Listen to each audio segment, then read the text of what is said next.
This one's probably going to be a bit more of a ramble. I'm going to be talking a bit more about gaming culture and YouTube culture in general, and not really talking about a specific role-playing game here. So if that's not the kind of thing that you're here for, no harm, no foul if you want to just, wander off and find something else to watch. If you do want to stick around, welcome. It's your old pal King Waspinator here. Welcome back to Total Party Skills. Hit like and subscribe, and then in 2 days unsubscribe because you watched another video.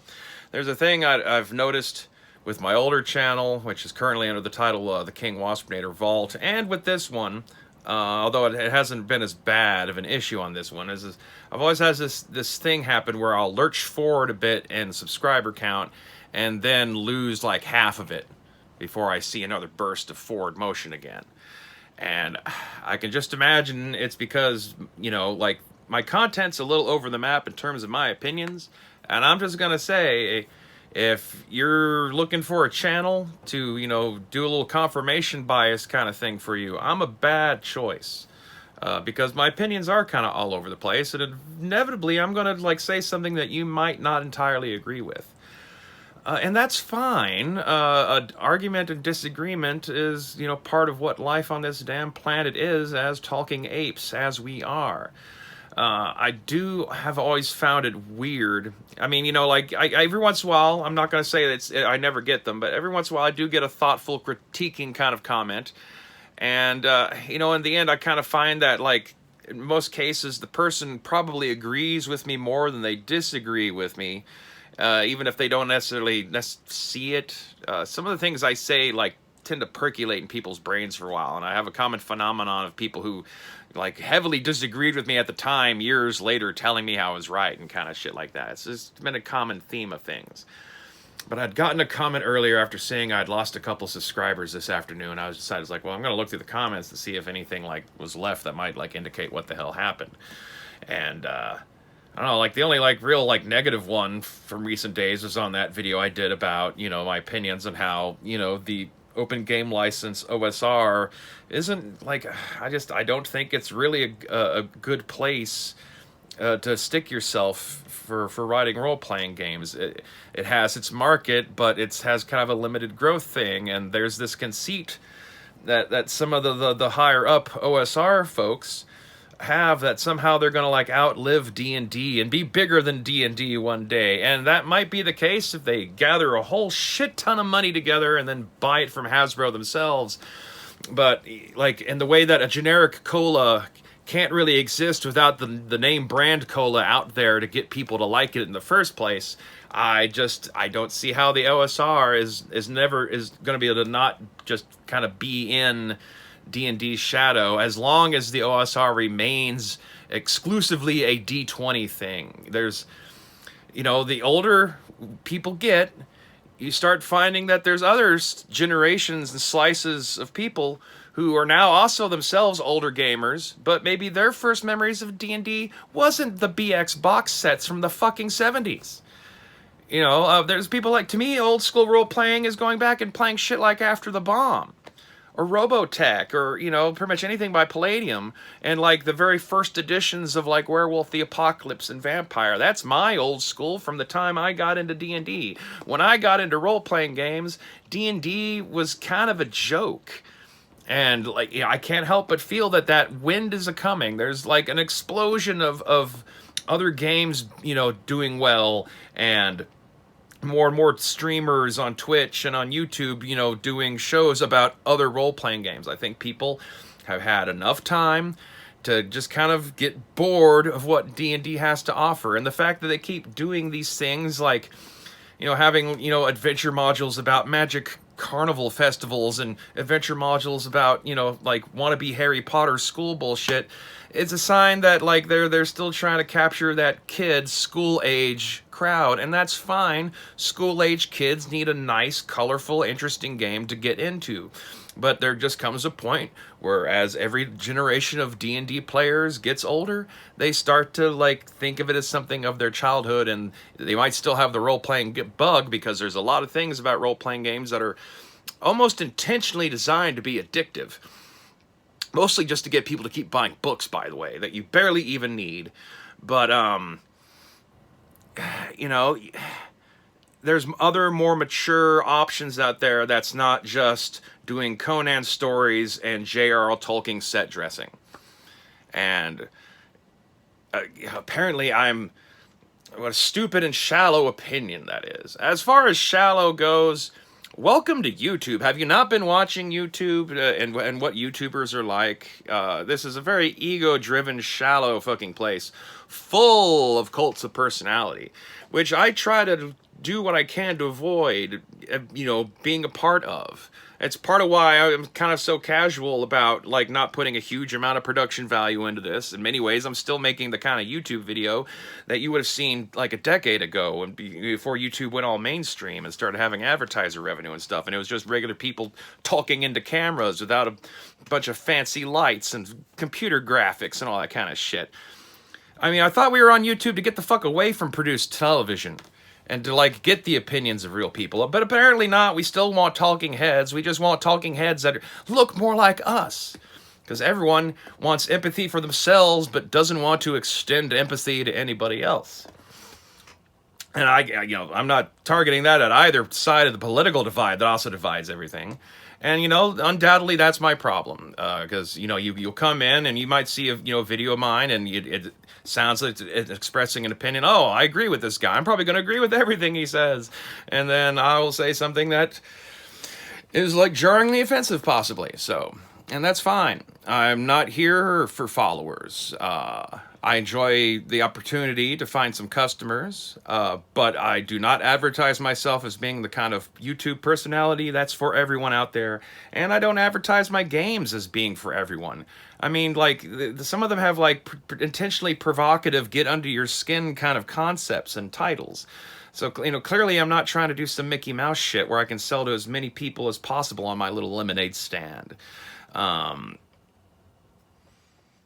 And it's, it's just when you're told you're shallow for, like, a 20-minute long thing where I felt like, I wasn't necessarily being like, fuck the OSR, man, you're all a bunch of stupid fucking retards for even liking it. That's not the kind of attitude. I was just saying that, like, for writers, you might want to consider what you're doing before you're locking yourself into this. And that I myself just kind of had this odd, dirty feeling after tacking the OGL license on the end of one of the books I wrote, which kind of made me feel like I don't want to do that anymore. And since switching over to writing stuff where I'm using my own rules, I'm just flying through the material. Whereas it took the other thing, like, because I'm just having to, like, constantly, like, make sure it fits what that rules model makes it have to do, and doing what I can to, like, try to change it and turn it into a different, more moody, nuanced game than what it is. Speaking of which, check out Orc and Bone. I'm not looking for psychophants, and I'm not looking to be someone else's psychophant. Hopefully, most of you who've been watching, and most of you, like, most of the comments I get are super, super, super supportive, and I appreciate every last single one of you who's been, like, honestly encouraging of, like, my little experiment here and trying to be a writer and not just working in gas stations or kitchens my whole fucking life.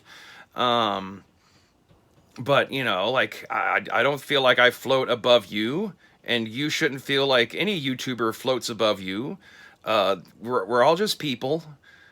All this reflexive cult of personality shit, like, needs to stop. Hollywood celebrities are nobodies. They're just regular fucking folks. Musicians are just regular fucking folks. Politicians are just regular fucking folks. Matt Mercer and fucking Colville and all the big D&D gaming YouTubers, they're just regular fucking people. And, like, they're not gods. Gary Gygax had to fucking sit in a toilet and take a shit just like everybody else. And he was wrong about some things. He was also right about a lot of things. And the more you get into the actual psychological underpinnings of what the D20 rules are doing, I'm curious as to how conscious he was of exactly what it was he was making. But, like, it takes ego to be a game master. That's what I'm getting at about, like, hopefully, like, I've cultivated mostly a game master audience on this channel. I mean, if you're a casual player, I'm not really sure what you're getting out of my content. But, so, like, if you look inside yourself as game masters out there, I'm pretty sure you'd have to admit that it takes a certain amount of ego to decide that you're going to run the whole fucking show and come up with all the fucking stuff for the people to do. It's entertaining in and of its own self, but it's an egotistical thing. It takes ego to get in front of a camera and espouse your lame-ass opinions, as I do. It takes ego to write stuff. Like, who the fuck is anybody to think that, like, well, I'm so fucking important and my opinions and talents are so great, people gotta check out my role-playing game. Like, you know, like, what is it that I'm doing that, like, not everybody else on this fucking website is doing? What singles me out? And why is it that I get, like, these kinds of, like, I'm used to it to a degree in real life. It's kind of different. There's a phenomenon that a lot of tall, larger guys probably experience, where at times you're a little flabbergasted at how people will talk to you online when you're not really used to people coming at you like that in real life because they're half your fucking size, regardless of whether, you know, you have any violent intentions or past or skill at all. You know, people are just, you know, naturally nervous when a much larger animal's in the room with them. And, you know, the distance and anonymity that is afforded of people when they're online kind of erases that dynamic. And there are times you're just like, wow, okay, whatever, man, have a good one. But it's like, can I get like a serious rebuttal at least? I mean, you know, like, in a weird way, leaving a comment that's just saying that I'm stupid and shallow for having that opinion about OGL games is itself kind of a stupid and shallow thing to say, if you're not going to follow it up with a couple paragraphs where you actually try to dismantle any of my arguments. The fact that I get shorter, little angry, nasty, personal, attacking kind of stuff from people from that time to time, to me generally reads as a sign that, yeah, no, I hit on something, and your only way to react to that is anger. Most people scoff when they see something that's blatantly wrong. They don't get angry about it. People get angry when they're pushed to have to confront something that they don't want to have to fucking face. And they're being pushed out of their comfort zone. At least that's how I read it. You know, I mean, I'm no, you know, Nostradamus with my finger on the pulse of the future and all that kind of shit. But I find it strange. And there's, you know, when King Waspinator Vault, you know, back in the day was more of an entertainment-based channel. I was trying to, you know, do like most, you know, YouTubers do and make videos about Star Wars and yada, yada, yada. But once again, though, possibly even worse on that channel because of the wider variety of content, is that my wide variety of opinions would make it really hard, you know, to get, you know, like a solid, stable subscriber base over there, because everyone, whether or not you know you're doing it or not, you're looking for confirmation bias channels. And that's sad. And there's us, but, you know, like, there wasn't this level of nastiness. It can get that bad, you know, you like, how, you know, fuck Rian Johnson and Star Wars, kind of shit. But, there's just a certain level of, like, venom that I get, you know, if I say something good about riffs, and then, like, you get this, like, you know, you're ugly kind of shit. Like, well, that changes my mind. Oh my God.